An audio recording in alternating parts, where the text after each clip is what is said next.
I'm Jeanne Gray, publisher of American Entrepreneurship Today and host of the podcast series Experience Voices, where I talk with highly accomplished people who share the critical elements that led to their success. I think everybody in America is probably familiar with real-time food delivery, the DoorDashes, the Uber Eats, Grubhubs of the world.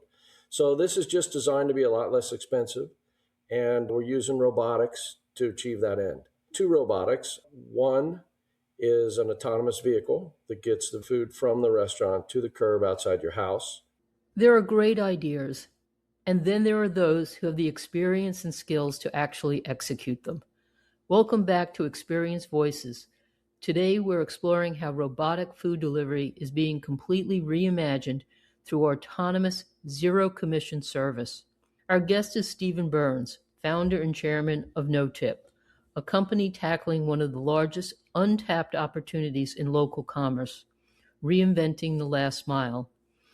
With the global online food delivery market projected to surpass $500 billion by 2030, NoTip is stepping in as the next generation of delivery. By combining autonomous vehicles with specialized delivery robots named Noah, NoTip offers a game-changing model: a flat $6 fee for consumers and a zero commission for restaurants. And Stephen knows what it takes to scale bold technology. As a serial entrepreneur with over 30 years of experience, he has built disruptive companies across electric vehicles, transportation, software, and telecommunications. Stephen, welcome to Experience Voices. Thanks. Great to be here. I think a great start is having you explain or describe to the listener the vehicle you're introducing that's going to change local delivery. Great. The company's called NoTip, and as the name implies, it's designed to reduce the costs associated with food delivery. I think everybody in America is probably familiar with real-time food delivery, the DoorDashes, the Uber Eats, Grubhubs of the world. So this is just designed to be a lot less expensive, and we're using robotics to achieve that end. Two robotics. One is an autonomous vehicle that gets the food from the restaurant to the curb outside your house. This is mostly designed for suburban and rural areas. And then once at the curb, a ramp deploys and a small wheeled robot runs the food up to your doorstep. So not waiting for you out on the sidewalk, it runs it all the way up to the doorstep. Just like we're mimicking the human experience of what we're all used to. So how do consumers engage with your service? If I'm your first customer and I'm wondering how I can execute this for my food delivery, what do I do? So very similar if you're using any food delivery now, it's the same thing. You download the app or you can do it via the website. And we have several restaurants on our system, and you choose your food and put in your credit card the first time. We remember it, so you don't have to do that every time. We remember your favorites. It's very familiar to what you're used to with the current system. So describe a little bit then about the operational side of this, because it seems like magic in some ways that we as the consumer put our order in and it shows up at the door. Yeah. But there's infrastructure behind all of this. Describe a little bit of the infrastructure that's specific to NoTip. Good. Well, I think his background is quickly going over the existing, when you order food now, how does that happen, right? And there's a master app somewhere by one of the big companies called DoorDash or Uber Eats or Grubhub, like I said. And it gets the food order and then dispatches it to, in their case, a gig worker in their own vehicle. And that gig worker gets the food and brings it to your house.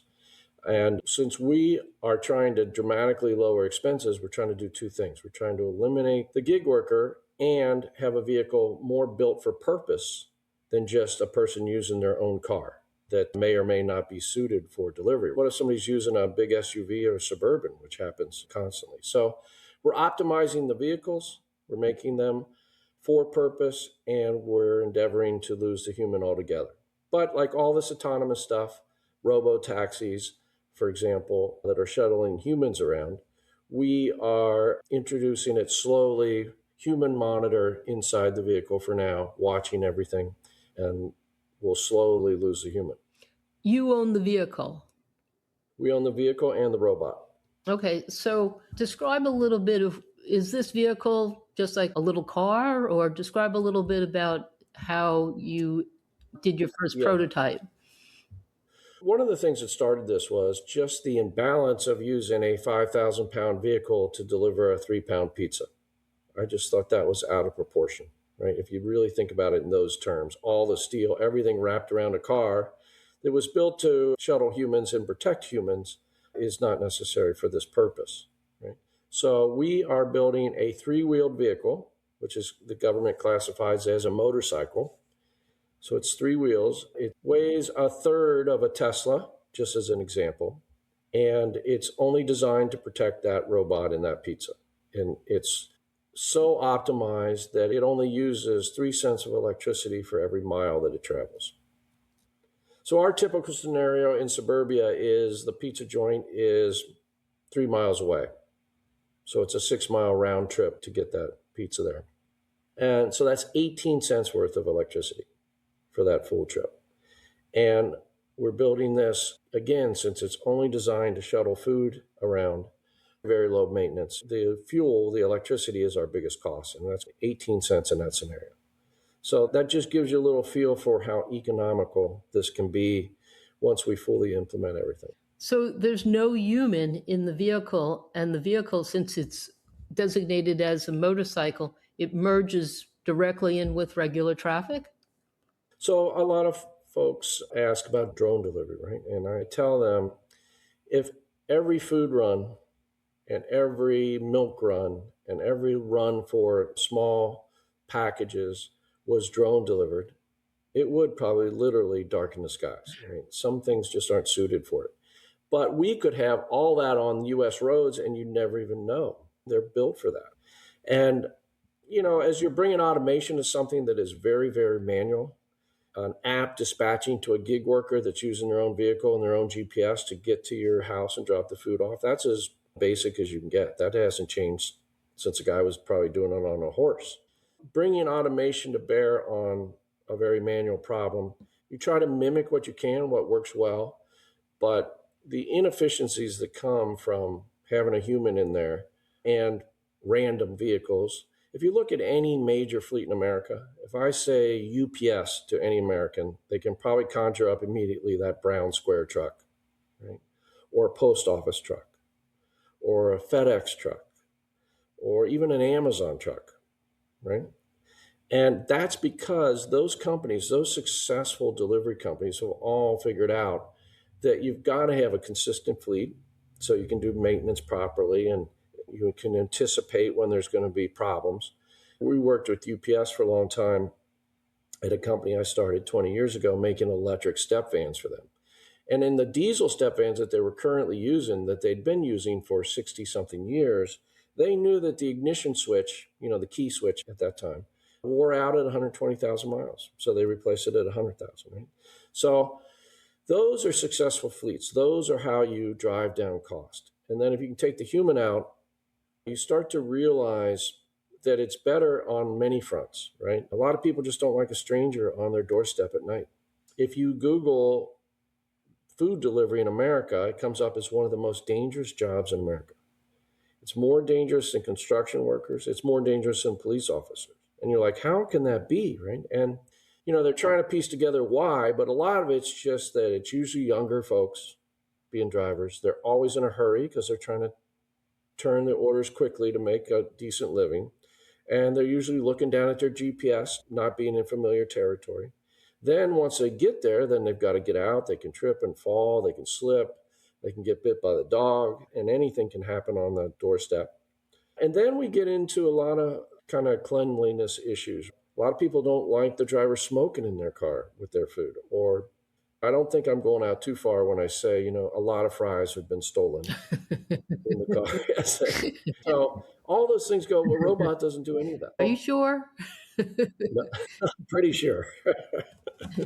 Maybe AI will get to the point where it will try to be like a human and steal fries, but I don't think so. So the vehicles will be parked at some hub location that overnight, or actually, because a lot of deliveries are done in the evening at night, but really you're going to have in a city or a suburban town, as you described, you're going to have X number of vehicles comprising a fleet for that geographic radius, is what I'm hearing. Yeah, yeah. I think the first throw at automating this food delivery is these small sidewalk robots. If you've ever been in a big city or maybe a college campus and seen those, Right. right? They work in very dense areas because they can only go sidewalk speeds, right? And they have to share that sidewalk with what the sidewalk was made for, people. And it gets a little dicey, and the more robots and the more people, it slows them down even further. So that scenario where I talked about where the pizza joint is 3 miles away, you could never use a sidewalk robot for that. The pizza would be ice cold. And it's like a restaurant that has to turn its tables once per hour to make a living. Well, these robots, if it takes 3 hours to deliver, it can't pay for itself. So we use a road vehicle for the speed that a road achieves, and then the delicacy of a small robot to run it from the vehicle up to your doorstep. And I think the big innovation is one vehicle can't do everything. So combining this dual stage type of vehicle that takes advantage of the terrain it's on, whether it's US roads for speed or going up your driveway and your walkway to your doorstep. You're focusing on restaurants, right? Yes. So as you look at the market, are the chains your primary targets as customers, or is the local mom and pop Italian, Chinese restaurant right there with it? Who's in, who's out? That's really an interesting question because we kind of treated the website and the menus on that website and the restaurants just as a means to an end to get the robot out there, right? To get the food out there. We started digging in. Everybody knows that food delivery is expensive, but I think a lot of people don't realize why. And a big part of the why is these incumbent services, food delivery services, charge the restaurant. So when you order and they charge you a fee, a delivery fee, and you tip on top of that, I think a lot of people think that's the cost of delivery. But it's not. The biggest cost that you incur is that the food delivery companies are charging the restaurant a percentage of the order. And it's typically can be 30%, especially for small guys. The big chains might cut a better deal, but the small guys are all paying 30%. So no restaurant can handle a 30% hit to their margin, right? It's just not that high a margin business. So what do? They mark the food up on the websites of these delivery companies. Fast forward, just I think from 50,000 feet, what's important to know is a $30 meal that you could pick up at Chick-fil-A for $30 will cost you $60 to get it delivered with fees and tips and markups. So we don't charge the restaurants anything. We're independent of the restaurants. We don't have all these complicated partnerships. We're just independent of them. We fly above them and we pick the restaurants that we think would be suitable for our service in that particular town. And that's proven to be very effective. And so the bottom line is we charge a flat rate of $6. So that example where I just said that Chick-fil-A costs $30 and to get it delivered, it's probably going to cost you $60. In our case, it would cost you $36, $30 for the food plus $6 flat fee. And when we're fully automated, that's because we have engineers and technicians out monitoring, driving the vehicles, watching everything. But when they go away down the road, it'll be less than $6 even. Again, our cost is going to be 3 cents of electricity per mile. And these sidewalk robots, because they go so slow, they have to be dropped off every night. A van has to come, drop them off. They do their work during the day. The van has to come collect them at night, take them back to Santa's workshop, charge them, work on them and everything. Our vehicles all just drive on the road to our central location and charge themselves and all that stuff. So again, having a road vehicle that can go 45 miles per hour instead of 3 miles per hour completely changes the economics. Now we build this, we're just like Amazon, right? Amazon started with really the free delivery, at least for me, and I think most people, is what really shocked everybody into discovering Amazon and then getting hooked on it, right? Amazon has to pay something for delivery. So what they do is try to do everything they can to minimize that cost internally, right? So I think everybody knows their warehouses got a lot of robots and automation in it. They're using Rivian electric vans. They invested in Rivian to get that technology. They're doing everything they can internally to keep their costs down. That's what we're doing. We can't do free delivery, but we're doing low cost delivery, and we are keeping the cost down by building our own tools. We're not a robot company selling these robots to DoorDash. We are our own DoorDash or Uber Eats or Grubhub because the experience is just so different, and it's a lot less costly for the customer, but it's also, we think, a lot safer for the customer. So you just completed a beta in Mason, Ohio, right? We're in beta. Oh, you're in beta. We launched a beta, so we're in beta. Okay, so you're going through a proving out period now, or you've already started to get some of the input back in to flush out the ease and the efficiency? Just for your listeners, Mason, Ohio is a small suburb of Cincinnati, Ohio.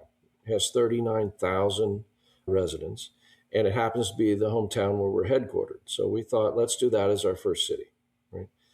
Originally, I thought we should do somewhere a little warmer because Mason is going to get cold and going to get snow, right? But then I thought, well, we might as well prove out our snow tires and all the other things we have to do, right? But the next city will probably be somewhere warmer. But we wanted to be close to the engineers as we learn things and tweak. And every delivery makes it a little better. This is a world of AI and big data and mapping. And, nobody has ever, from what we can determine on planet Earth, nobody has delivered to the doorstep. Nobody's mapped all the doorsteps in the country. When a robo-taxi goes into a city, when it announces we're going into Miami, Florida, Miami's been mapped. You can't just wander in there and hope for the best. So every delivery we make, we think puts us further ahead than anybody else that tries to do this later. But the first part, again, the website and the app that the consumer uses was not as trivial as I thought. The menus have tons of rules. If you order a meal deal, it can't let you go to the next screen unless you've ordered the side and the Coke. Right. And so all those rules apply. And then if you get sour cream, do you want normal, heavy, or medium, right? So there's a lot of that. I miscalculated how tough that was. So we proved that out first, and now we're proving out the robot. And people are on their porch when the robot comes, they're on their porch with their iPhone. It's still such a novelty and I think it's going to stay that way for a little while, but it's doing just what a beta should do. It's slow and steady, and we wanted to start in a small burb like that. But our goal is to conquer Mason and then go to the next city. So when you were whiteboarding your vision for this, did you bring in some of your contacts in the industries that you've been in and sit down? And how long did you brainstorm, go from whiteboard to prototype? Yeah. Well, first of all, the idea ideas that are going to take a lot of effort, they germinate for a while before you pull the trigger. And for me, it started germinating when my kids were younger and they were door dashing, and somehow I was paying for it. And I started thinking, it's just so expensive, right? I think DoorDash or Uber Eats or Grubhub, all of them, because they all follow almost the exact model, right? With a big app and gig workers using their own vehicles. So they all charge about the same. But I started thinking this process, it's going to require EVs, it's going to require an autonomous electric vehicle, robotics, app development, a lot of software, and of course, AI. So we've been doing that. I've been doing that for a few companies here of late. And I'm 67, and I think people expect an entrepreneur to be a little younger. But the advantage of being older and having started a bunch of companies along the way is you find people that you want to be in a foxhole with, right? You find people that you want to work with and are going to see it all the way through and not pull the ripcord when you hit the first speed bump. And that's what kind of entrepreneur stuff takes, especially when you're up against these big incumbents. I mean, DoorDash's market cap is bigger than General Motors, much bigger. Just to put it in perspective, these incumbents are giant. And so if you're going to bring in a different system, what we found is there's no love lost with the restaurants to these. Restaurants don't like their food being perceived as more expensive because they had to mark it up. So they don't like that. And consumers, of course, don't like the expense. And so we think we can win their loyalty. But when we whiteboarded it to your question and we realized what skill sets is this going to take, I was fortunate to be able to call some people that I know and that I knew had the skill set. And it was exciting enough that we were able to get a lot of them to come over and join us. So, with AI integrating into everything, is AI involved in your technology? Oh, yeah. AI is, it's doing the coding for us, like one would expect. But things like just imagine the diversity of driveways and walkways and doorsteps and trying to recognize that. We built the robot in house, right? So it's designed in house mechanically. All the software is done in house because we wanted to keep the cost down. And this is a very unique robot. His only job, I say he because his name's Noah. Try to find a name with the word no in front of it, like NoTip. So Noah, he's very thin and he can't run a marathon. He can't fold your laundry for you. He's dedicated for purpose, just like the three-wheeler that's waiting out at the curb for him. And we keep him cost effective, but we keep him thin. He's very thin because he's got to navigate down somebody's walkway. And there could be something in the walkway, right? There could be a toy left by a kid or a lawnmower, a garden hose, or a flower bed hanging over the edge type of thing. So that's where AI is really helping us the most, is taking these vision systems where you're taking a camera and LiDAR and GPS, and you got to fuse all that together and try to complete your mission. That's a lot of stuff going on there. What part of communication is involved in this? If I come out of my house and there's some sort of tech issue, is someone in your operating office able to speak to the homeowner if there is a issue? That's how it will be when we're in full automation. But since we have a technician out in the car for now, Okay. that takes care of that. But all the robo taxis, the law requires that if a policeman should knock on the window, they have 30 seconds. It's got to connect to a human somewhere, Oh, okay. right? A little law that nobody knows about. And all these sidewalk robots, they all have remote human intervention when necessary, like crossing a crosswalk or something. We'll have that remote when we're fully automated. But now, since we have a technician out in the car, we don't need remote. We have a human right there, which I think brings comfort to the users, right? When you order your food, you have one extra check mark that you don't have on the other ones is that you have this little checkbox, are you okay with our robot coming on your property, right? And they have to say yes to that. I think knowing that a human's at the curb helps as you're ushering in kind of new technology. As you scale or you anticipate scaling, you're not in the business of manufacturing your vehicles. So is it all going to be built upon a partner who will handle the actual mass construction of these vehicles? Again, since we're EV people, Mhm. used to making our own, and I tell people that building a car in America, a four-wheeled car in America, is one of the toughest things for a small company to do. That bar, that regulatory, that safety, that liability, that heaviness of having two kids in car seats in the back seat, that's a lot. And I think having done that, I think we've done one of the toughest things there is. And so this, although tough, it's not as tough as that. So we're used to building cars.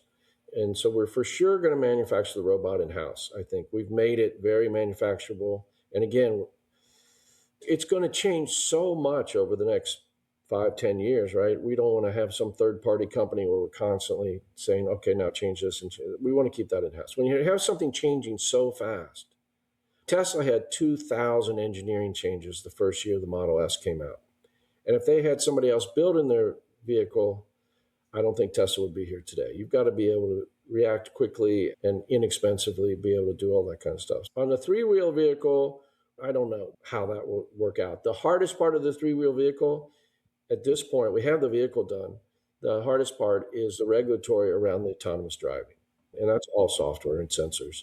But every time I turn around, there's a better sensor or a less expensive sensor. So even that is under a lot of change, which is good. These sensors used to be hugely expensive. I keep talking about Tesla, but I think it's just a great parallel. Musk famously said, Tesla will not use LiDAR. We will only use camera. Now, when he said that, the big LiDAR sitting up on top of the roof was about 50 grand, right? As much as the car. But now he said it, so he's kind of stuck and he cannot go back on his word. But for the rest of us, these LiDARs have gotten so good and so inexpensive. And again, you try to ride on any sister technology you can that will help bring down the cost when you're early on. In the robot, where we don't have to see as far as a car sees, right? A car wants to see a football field away at all times. This little robot doesn't have to see that far. So we use a lot of the sensors that are in these autonomous lawnmowers, if you've seen those, right? And so they've just really brought the scale and the cost down. It's been great. So looking forward, give me a sense of the timeline, because you said you're in beta. What do you define as a beta timeline of, is it 3 months, 6 months? And then what goes on after that? Mason didn't call us and ask us to do this, right? We did it because it's our home city, right? But I was thinking, if this is as good for the citizens of a city, because the other thing is, a lot of middle and lower income families do not use food delivery because it's just too expensive. But at this cost, at $6, I contend you cannot get in your car and go and get it yourself for less. Right. And every drive is a risk, right? So just running up to get the pizza, if the dad just says, I'll get it myself, and runs up and gets it, there's a risk every time you're out on the road. And I think at $6, given a little fuel and a little wear and tear in the car and a little of your time, you just can't beat it. So we think a town is going to democratize food delivery and bring it to a lot more people that couldn't do it. So we started thinking maybe the towns will ask us to come, right? And so we're starting to see a little pool there.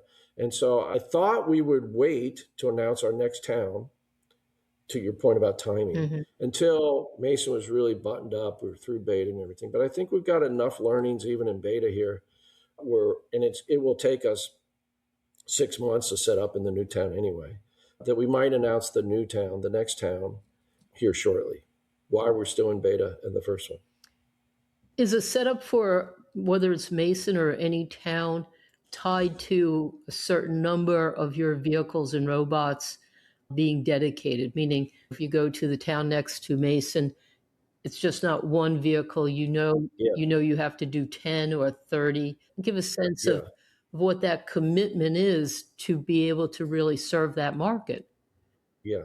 When we do the little town next to Mason, because to your point, 80% of the cars that are in Mason we can use for the next town to it. I don't consider that the next town. We'll probably do all of Greater Cincinnati and still call it one town. So what I'm talking about is another town in a whole nother state and warmer, but suited. We want a town that already might be doing robo-taxis, so they're already inclined to see the vision around that.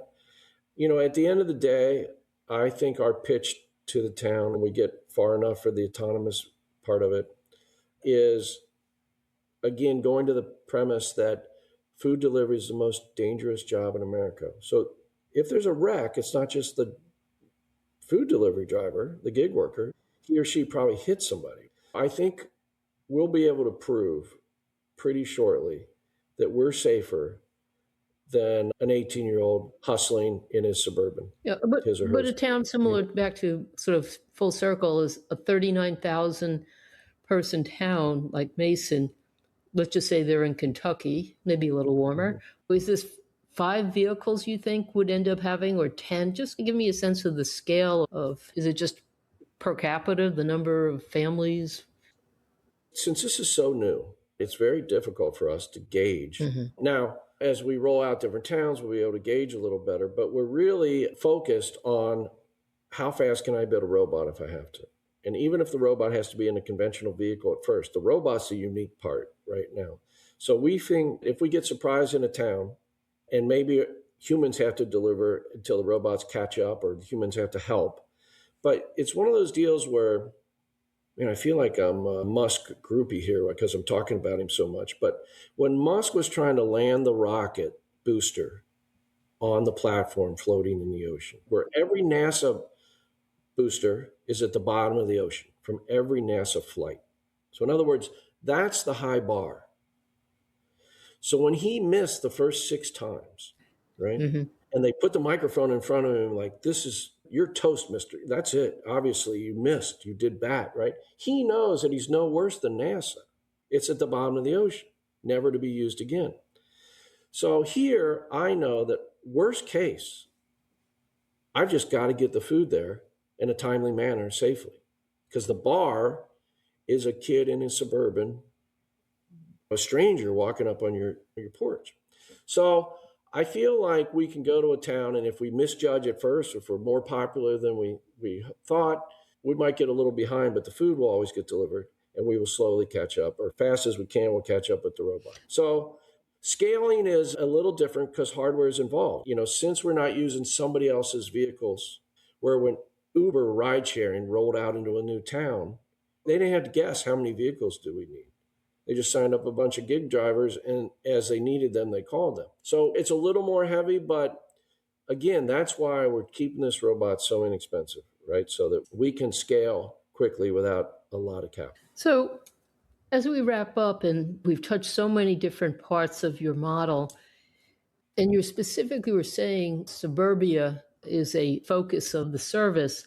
So, how do you think the suburban customer, looks out the door and sees home delivery? It's your vehicle, it's drones, what's the competition? It's a pie that you're dividing up among yourself and others. I think no matter what they're doing right now, it's going to cost them $60, right? That $30 example, that with the food markup and with the fees, and sometimes there's little hidden fees, and the tip. And by the way, you're tipping on the more expensive food that's already been marked up, and the tip's a percentage of the food. So that's where the $60 comes from. So wherever they're doing in that town, it's costing them $60. And we're going to come in at 36. And food's already so expensive. The average family income in Mason's $125,000. So you think, well, maybe they're not really worried about a tip or the extra costs associated with the food markup. But everybody is. Nobody likes paying more. So I think wherever we go for $36, I think we're going to be welcome. But sticking to the point, though, is I'm not seeing drone delivery right now where I live. But I was watching YouTube the other day about China, and I was like, whoa, they already seem like drones are a part of their everyday life, at least in certain towns or cities where this is being deployed. Yeah. That's where I was kind of looking for, is you'll still have the gig worker, but you'll have the drone, and you'll also have your autonomous vehicle. They'll all be there, but different factors will settle out the market as to why I'll call you versus why a drone might be better used. Yeah. Well, nobody, even a drone, is inexpensive with all the regulatory. So drones have a lot of regulatory. As soon as you're in the air, you get a lot of regulatory, right? Bringing props down, spinning props down into where people live to drop it off is a problem. Once you're down, the kid can still pull on that string, or the wind can get it swaying. If you drop it as a parachute when you're way up there and you're flying by in a drone, you got to be able to somehow predict where it's going to land.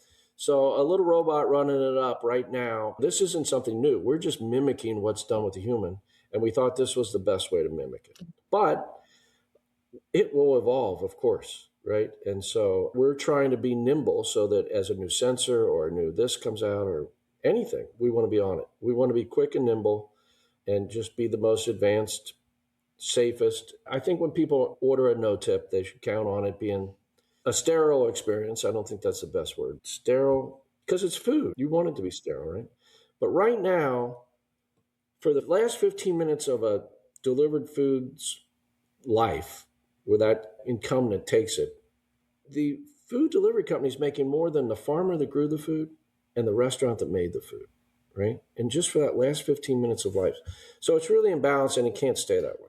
It sounds like a phenomenal entrepreneurial opportunity, because you have identified something that's sort of a miss in the food delivery service that I don't think just yourself, that other people are wondering, how many times can I order with this additional cost for food? At the end of the month, it starts to change behavior. So, Stephen, it was great speaking with you. I'm pretty excited for the next stage, and I'll be opening my door and in a couple of years, and I'll say, I knew that guy when he was doing that. Again, it was a pleasure speaking with you, and thanks for being a guest. Thanks for having me. You have been listening to the podcast series Experience Voices. To hear more and subscribe, visit AmericanEntrepreneurship.com/podcast, where you will also find a form for listener feedback.